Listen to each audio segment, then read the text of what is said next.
Good day, everyone. I am Jadeline Santos of BSN Social Study 2B, and now we're going to be talking about the economic system and its four types that you see later here, and talk about how societies organize themselves to best decide on what and how and whom to produce goods and services. So we talk about what each one of these, but also the cost and benefits to each one of these system to the beginning with what is economic system. Economic system. So an economic system or economic order is a system or production, resource allocation, and distribution of goods and services within a society or a given geographic area. It includes the combination of the various institutions, agencies, entities, decision-making processes, and patterns of consumption that comprise the economic structures of a given community. Para sa akin, ang sistemang pang-ekonomiya ay ang isang paraan upang magkaroon ng maayos na produksyon ng produkto at serbisyo at mapangalagaan at may pamigay o may pamahagi ang mga likas na yaman at produktong nagagawa at mapakinabangan ang magandang daloy ng ekonomiya sa isang bansa. Ito ay isang sistema para maging maayos ang pamamahala sa ekonomiya at matugunan din ang pangangailangan ng mga mamamayan sa isang bansa. Nasa isang sistema ng pagbabudget ng mga likas na yaman at perang pumapasok sa isang lipunan at bansa upang maramdaman ng bawat bahagi ng ekonomiya ang pag-unlad ng tinatamasa nila. An economic system is a type of social system. The mode of production is a related concept. All economic systems must confront and solve the four fundamental economic problems. These economic problems are what kinds and qualities of goods should be produced, how goods should be produced, how the output will be distributed, and when to produce. Ang lahat ng mga lipunan ay nahaharap sa problemang pang-ekonomiya na kung saan ang problema ay hindi alam kung paano masosolusyonan o magagamit ng husto ang mga kakayahan ng bawat isa. Ang problemang pang-ekonomiya ay umiiral kahit na ang mga pangangailangan at kagustuhan ng mga tao ay walang katapusan. Ang mga mapagkukunan at ng magagamit upang matugunan ang mga pangangailangan at kagustuhan kahit na ito ay limitado lamang. We have to review why are there even different ways of creating economic system, and we go back to that from the foundation that we have in vocabularies of economic, because there is scarcity, there's never enough of everything to go around to each group of people in a society. We need to figure out how we divide that and how to do we get that on our people based on what that group of people need. And so there are many different types of societies around the globe, many different values that the society holds, or they're going to have to decide how they choose ideal with the same problem that everybody dealing with. Which store scarcity is go back to these three basic questions. Throughout the entirety of this discussion, an economic system will have to figure out what should be produced, how to produce, and it for whom, and produce those goods and services. An economy has to allocate its resources and choose from different potential bundles of goods, select from different techniques of production, and decide in the end who will consume the goods. First is what to produce. This problem involves selection of goods and services to be produced and the quantity to be produced of each selected commodity. Every economy has its limited resources and thus cannot produce all the goods. More of one good service usually means less of others. For example, production of more sugar is possible but only by reducing the production of other goods. Production of more wire goods is possible only by reducing the production of civil goods. So, on the basis of the importance of various goods, an economy has to decide which goods should be produced and what quantities. This is a problem of allocation of resources among different goods. Next is how to produce. This problem refers to selection of technique to be used for production of goods and services. A good can be produced using different techniques of production. By technique, we mean which particular combination of inputs to be used. Generally, techniques are classified as labor-intensive techniques and capital-intensive techniques. For example, textiles can be produced either with a lot of labor and a little capital or with less labor and more capital. Availability of factors and the relative prices helps in determining and techniques to be used. The selection of techniques is made with a view to achieve the objective of raising the standards of living of people and to provide employment to everyone. And for whom to produce. These problems refers to selection of the category of people who will ultimately consume the goods, whether to produce goods for more poor and less rich or more rich and less poor. Since resources are scarce in every economy, no society can satisfy all the wants of its people. Thus, a problem of choice arises. Goods are produced for those people who have the paying capacity.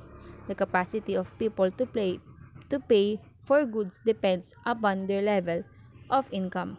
It means this problem is concerned with distribution of income among the factors of production who contribute in the production process.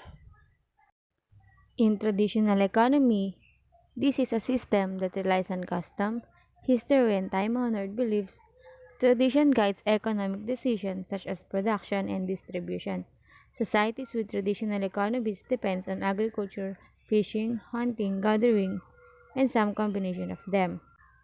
And so let's go back to our three basic question in the traditional economy. The question of what to produce. People, custom, and tradition determine what to make based on what their ancestor made. The second question, how do we produce? These well people in this economic and these societies make goods the same way that their ancestor did. And for whom do they produce? People make things for the village. It's very communal. And so in a traditional economy, how our goods and services acquired. When people live them basically in a system called bartering, we're not using money in this kind of economy, but we're using trade. So if I need to shrine, going to have to trade something that I have for that fish. So jobs are very traditional, based on custom, based on essential needs for the community. And if we need something else that we don't have access, so we can go in a community, make some trades and acquire that we need. Now, according the sum of common social goals of society, there are some strength to utilizing a traditional economy is structured on custom, injures believed to societies, and to stay relatively small and close-knit. Everyone knows, everyone willing to support, everyone willing to support everyone, and so there's not any idea of selfishness. Like, it's me, myself, and my family were all working together. Additionally, even going to change their questions about what I'm going to do. And I grew up now, because your family has done for the last 10 years, for some people, that is a strength. They are also weaknesses to a traditional economy. Just like I said, that a rules not changing could be a strength. Some people may view that as a negative. Well, what if I don't want to be grain miller of my town? What if I want to do X, Y, or Z? Where we don't have that in this town. So you can additionally, because many of these traditional economies are exceptionally simple, they don't have mechanism in place to deal with environmental disaster. They are linked too closely to the land. If the land freaks out near their society, this group is going to have an issue. If there's massive drought and they are farmers, that is a problem. They probably have not invited to the point where they have fertilizer or advanced ways of irrigation. So they're going to have to move. Additionally, traditional economies are slow to adapt to new technology. Why would they need to innovate, make new stuff? Everything we have is provided for us. There's enough people to make the flour to make the bread. Somebody bakes it, somebody does this, somebody does that. Why we need anything? You and finally there is relatively low standard of living by today's comparison. Having to live outside in TP is relatively harsh alive compared to the homes that we own today. Insulation that have heating and air conditioning protection from the wind, etc. We're not likely going to be mauled by a bear based on where we choose to live, where was a traditional economy since it is so tied to the land. One potential drawback, so if you don't have the modern convenience that many of us have to come to know. Command economy is where a central government makes all economic decisions. Either the government or a collective owns the lands and the means of production. So go back to our three questions in a command economy. What needs to be produced? A central government is going to make all economic decisions. How are those things going to produce? Again, in a command economy, a central government is going to decide how much to produce and who's going to do it. And then the last question for whom to produce. Again, we go back to the government. The government will decide who gets what and some traits, so you can see it. A strong central government is going to make all economic decisions, which of course is going to overlap with society and command economy. The government is going to own or control most property. So yes, if your family lives in an apartment but it was given to you by the government, they could in effect, they can take it away. Whenever you want somebody other than yourself is making choices for you and some else making choices is going to be a government. And so some example of command economies in the world today, we have the communist nation, Cuba, Vietnam, North Korea, and the former Soviet Union. Those were command economy, very left in the political spectrum. And so, like anything, we want to look at costs and benefits. And so, in a command economy, there are some strengths. Very much like a traditional economy, everyone knows his her role.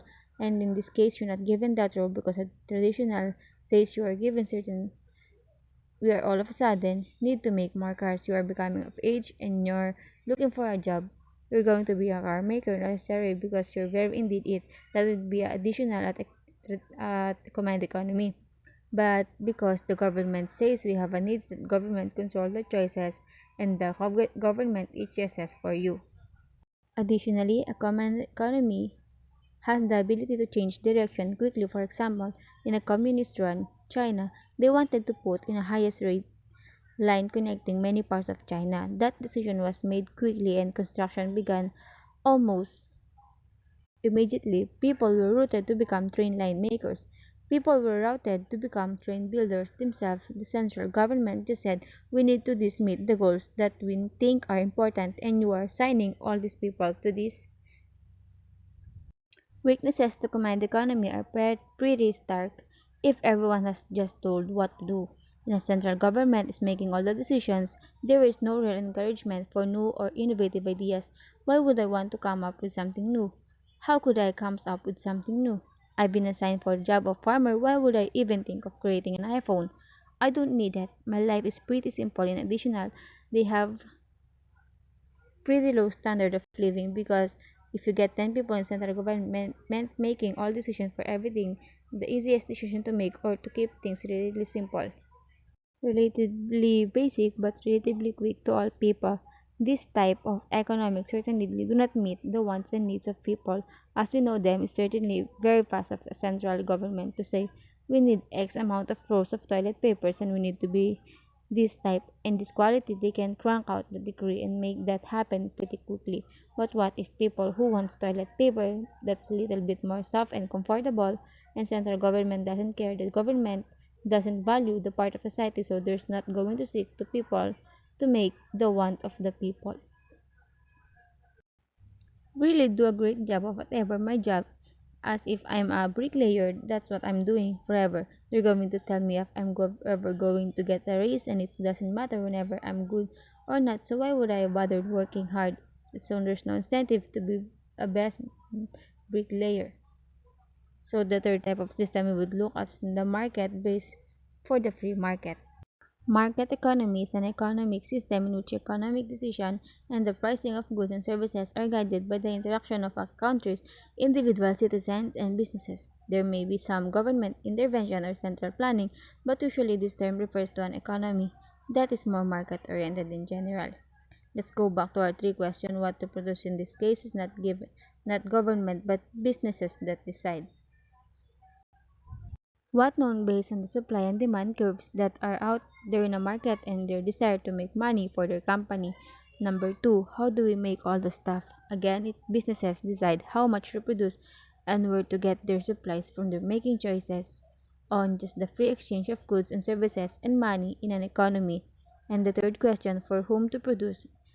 Why are the making is they're making because people will buy this product.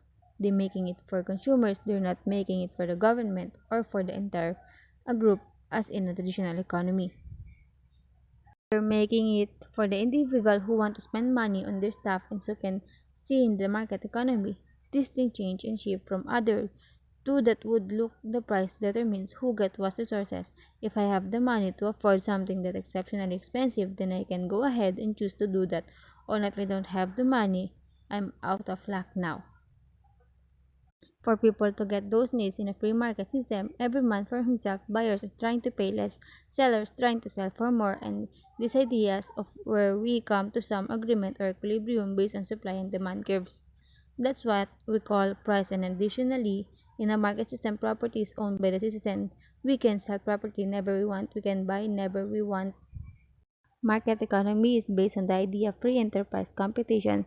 Hence, if you want to join in the market and make your store, you're welcome to do that. If you don't get fined to know government is going to tell you what to make or what to charge for how to do it. Companies are allowed and able to do whatever they want in order to maximize profit as they see fit. And the invisible hand of the market helps make decision about how much and how many that government is just the normal flow of a market. So there's a strength to a market-based system. Absolutely, the market can adjust over time. If people want to know things, companies will pop up to meet those needs. All of a sudden, people think they need marvelous technology like a watch that is a computer. Somebody going to meet that government interference because basically the market runs itself. So you're going to have huge variety of goods and services which make consumers happy. There definitely are going to be a weaknesses, and one is that there are going to be winners and losers if competition drives a market economy. That means that somebody has to lose, and so individuals have to be competitive to win. But if for some reason they can't be competitive, there's going to be a problem. Perhaps they aren't smart enough, they don't make enough money. They have health issue, they have physical limitation, they have mental indication in a pure free market. If you can compete on your own kind of survival, your fittest, you kick out the back, and then we have things like unemployment, poverty, income, inequality. So the fourth system, we would look at this idea of a mixed economy. Mixed economy is a system that combines aspects of both capitalism and socialism. A mixed economic system protects private property and allows a level of economic freedom in the use of capital, but also allows for government to interfere in economic activities in order to achieve social aims. A mixed economy is an economy organized with some free market elements and some socialistic elements which lies on a continuum somewhere between pure capitalism and pure socialism. Mixed economies typically maintain private ownership and control of most of the means of production, but often under government regulation.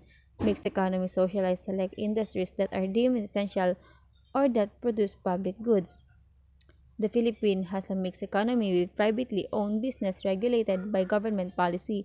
It is considered a newly industrialized economy and emerging market, which means it is changing from an agricultural based economy to one with more service and manufacturing. So I hope you enjoy my report. Thank you for listening.